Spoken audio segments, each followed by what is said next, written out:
Hello, welcome back to Confidence in Christ with Kayla. So today we are going to dive into the very beginning of Judges chapter 6. We're going to do verses 1 through 10. Now, this is the beginning of Gideon's story, but we're not even going to talk about him today. We're going to focus on the Israelites and these very first 10 verses because they're huge. So here we go. The Israelites did evil in the eyes of the Lord, and for 7 years he gave them into the hands of the Midianites. Because the power of Midian was so oppressive, the Israelites prepared shelters for themselves in mountain clefts, caves, and strongholds. Whenever the Israelites planted their crops, the Midianites, Amalekites, and other eastern peoples invaded the country. They camped out on the land and ruined the crops all the way to Gaza, and did not spare a living thing for Israel, neither sheep nor cattle nor donkeys. They came up with their livestock and their tents like swarms of locusts. It was impossible to count them or their camels. They invaded the land to ravage it. Midian so impoverished the Israelites that they cried out to the Lord for help. When the Israelites cried out to the Lord because of Midian, he sent them a prophet who said, "This is what the Lord, the God of Israel, says. I brought you out of Egypt, out of the land of slavery. I rescued you from the hand of the Egyptians, and I delivered you from the hand of all of your oppressors. I drove them out before you and gave you their land. I said to you, I am the Lord your God. Do not worship the gods of the Amorites in whose land you live. But you have not listened to me." Oof.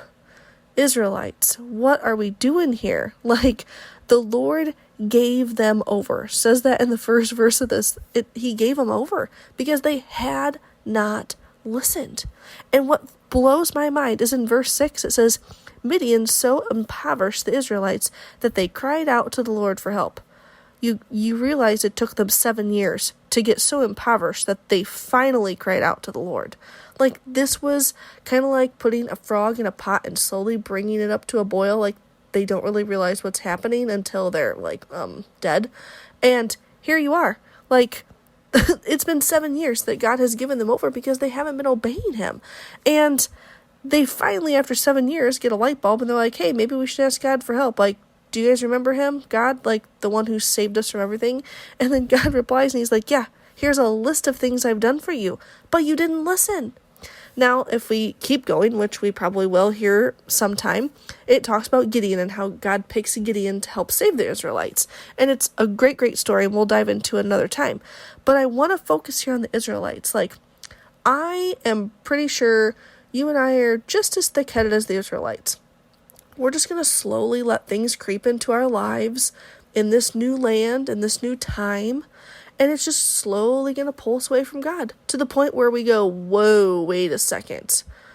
What's happening here? What happened to God? Why aren't we seeing him move? He's there. He's with us. He's protecting us. We just aren't paying any attention to him, and we aren't obeying him. The world is so corrupt and so full of the devil and all of his schemes that we're going to get distracted. We're going to get pulled into that. We have to stay confident in God. We have to stay focused on him. We cannot be that frog in the pot. We have to jump out. We have to stand firm, and we have to just remember what God has done for us.